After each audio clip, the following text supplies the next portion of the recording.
Ho ho ho, my jolly fellows. I hope Santa has brung a lot of fun mods to play, I bet he has. But first I have an epic announcement. I'm going to be doing a modding awards ceremony at the end of the year. You the viewers will vote for the best mod of the year, as well as many other categories. Expect a video in the coming days talking more about this, and make sure to smash like and subscribe so you don't miss it. Anyway, to the mods. The Entropy Slugcat by NeonCityRain adds an entropic Slugcat to the game. This Slugcat has an interesting passive ability, where every time you jump, the jump height is randomly determined. That's pretty much it for the moment. It's kind of an interesting ability in my opinion. This Slugcat could be cooler if it had even more entropic things in the future, like random spear damage or even random spawns and reputation.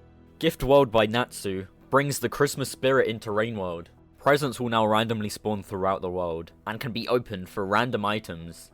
There's lots of fun items to find in these presents, such as a new candy cane item, which both acts like a spear and also a delicious treat. So download this mod if you're feeling merry.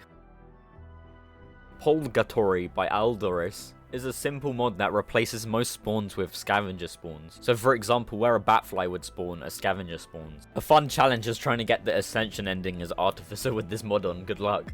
The Vinki by OlayColay has received a few updates since last I covered it. Its main addition is a cool new tutorial added, where the Vinki breaks into Pebble's chamber and defiles it.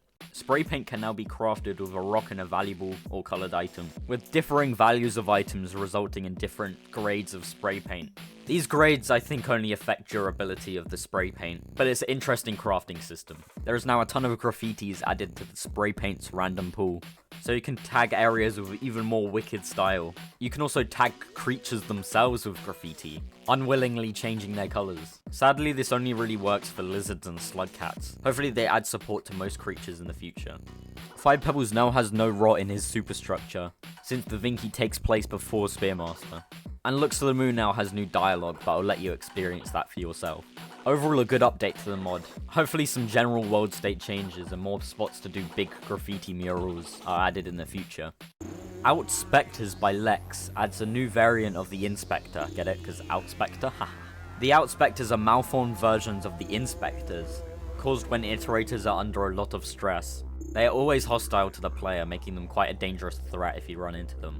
You can find them mainly in the Rot, but you can also find them in Looks to the Moon and earlier 5 Pebbles. Overall, a very simple creature variant, but I like the lore behind it. Gate Scanner by Coder 23848 adds the ability for iterators to read pearls at gates. Don't ask the lore implications of this, it's more for ease of access than anything.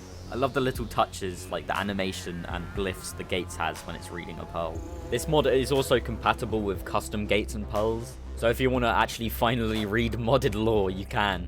You do have to have the Mark of Communication and visit the iterator beforehand, but definitely one of those must-have mods if you want to read pearls. The Technomancer by Niko has been updated with a brand new region. The Technomancer itself has been given a UI overhaul for its ability, with this cool network looking thing overlaying the room and what can be interacted with. Interacting with hackable objects can now give a random boost of momentum. This was actually a bug, but it was left in because it was kinda cool.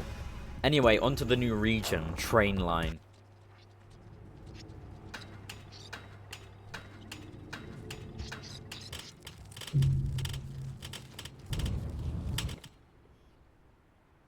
If you didn't know, Technomancer takes place before 5 Pebbles was built, so Subterranean would be fully operational since the Ancients are still alive. This means Subterranean now has fully functioning trains, as well as infrastructure to support them. The trains themselves don't look great, and they don't really produce the scary sounds and vibrations they should make, but the concept is really fucking cool, pardon my French. Finally, Rainworld is now a complete vermin in a subway simulator. A little hologram will warn any creature if a train is coming. Then you must crawl under the tracks to survive the incoming train. This is a very simplistic red light green light mechanic. I do wish there was ways to progress when you're under the train because it takes like 30 seconds for a train to pass, in which you can't do much. But even still, I think the trains are really cool. The dark tunnels remind me of the opening exam from Hunter x Hunter. Now on to the other parts of the region. Since this is the far past version of Subterranean, you can visit iconic locations, like the EMC signs. I'm not going to show the other points of interest. There is quite a few and they're really cool to discover by yourself. I did a soy jack face when I found a few of them. Most of Trainline's non-tunnel rooms are made up of dark pipes or the insides of train carriages. Trainline is a massive region, which I think it deserves to be, but it's not large enough to be too annoying to explore. What's interesting about this region is it's kind of an anti-region in some aspects. It has large empty rooms, which are kind of heresy in the normal rain mode levels. Creatures mostly take a back seat, with the trains being the biggest threat that Technomancer can run into. This kind of betrays the normal gameplay of simulating creatures to a degree. It also breaks the camera limit on rooms. For example, this room is 29 screens long. Fun fact, the level editor only allows 20 screens, unless you manually increase the number of cameras. For context, 29 screens is about a third of Outskirts, in just one room. Also, I really like the little yellow arrows that show entrances to crawl spaces in the train tunnels. It's a really small but good detail that adds to the region. Overall, I really like the train line. I think it's actually called Subway. I've just been calling it train line this whole time. It kind of artistically sacrifices some of Rain Mode's core identity to become its own sort of thing, which is a really interesting concept, and I wish more region mods try and break the mold of vanilla.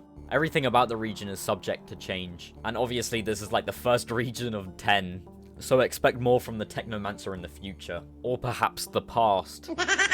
Myriad of Slugcats by Blodhgarm and WillowWispy is a simple mod that lets you add up to 16 characters in Jolly co-op. So if you have 15 friends you want to play rain mode with, this is your mod. Epic trolling tip, if you pick Gourmand, you can get random item generation, so you can troll your friends by spawning and crafting random items. I definitely didn't do that in the Jolly co-op collab video. 瞬移矛猫 by SHISUN, or Teleporting Spear Cat in English, adds probably the strangest slug-based Slugcat I've seen. It has no art, name, or description, but in the files it's called the prototype, so I'm just going to call it that. This Slugcat is very proficient in backflipping, and it has the power to chain movement from flips very easily. I'm not sure the exact terminology, but movement players will have a field day. It can also mark a spear, which lets it teleport to the spear, or retrieve the spear. To teleport to the spear, you must flip and then press jump mid-air, which causes the prototype to warp to the spear, with a cool little animation to boot. Holding up and jump while flipping causes the prototype to retrieve the spear, with the same cool animation as teleporting. That's pretty much it for the character. I think this one is pretty powerful, but not OP enough for me to shout at them. Spear Snail by Monngo adds a new snail variant, the Spear Snail. Instead of releasing a concussive pop like normal snails do, these blighters have chosen a lethal approach. They grow a poisonous needle from their shell when threatened, in a way similar to Spearmaster. They will then attempt to shoot the antagonizer. These poisonous needles can be collected by the Slugcat and used as an obvious weapon. They act like a more lethal spear, dealing about double damage to a creature. I dropped this green lizard in 3 spear hits, so I think that's double damage, I'm not sure. This sounds pretty good, but the poison does wear off next cycle, so it's not the most powerful thing in the world, unless you farm the spear snails each cycle. You have to install a separate mod to give them spawns in the regions, which I'll leave a link to in the description. They mainly spawn where snails do, and spawn mostly in the more dangerous campaigns. Where's Slugpup by Prismsoup gives the player Slugpup detecting technology. It marks them on the map and gives you a notification when one has spawned. That's pretty much it, it's just a good way of finding ammunition as inv.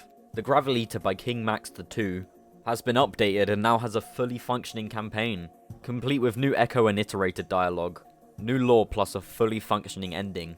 I'm not going to spoil the campaign, but it does get pretty intense, and if you want to know more about Gravelita's main abilities, I suggest you watch my other video. But I'm glad to say this Slugcat has joined the complete campaign club. Hopefully more join in next year. I am going to give Gravelita Mod of the Month, since it is Christmassy, and I have big respect for complete and good campaigns.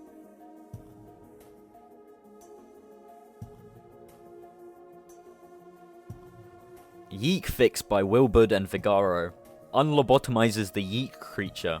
If you didn't know, Yeeks were really broken in the actual version of Downpour, and still haven't been fixed, so this mod literally just fixes that. The code is by the co-lead of more Slugcats, Willburd, so it's pretty much what the Yeeks should have been. The main changes is visually they have a lot more colour variation, more discernible legs which they can now use to run, and improved AI. They are still a bit stupid, but I think that's kind of the point.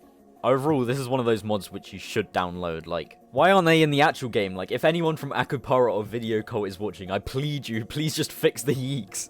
Make them great. It's been 8 months since the last BC update, we're starving.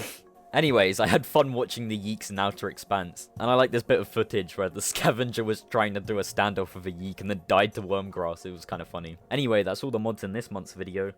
I'm gonna cut it short since I gotta release this before Christmas and work on the old modding awards ceremony, which hopefully should have a video out in the following days. Have a jolly old Christmas, and I'll see you next time.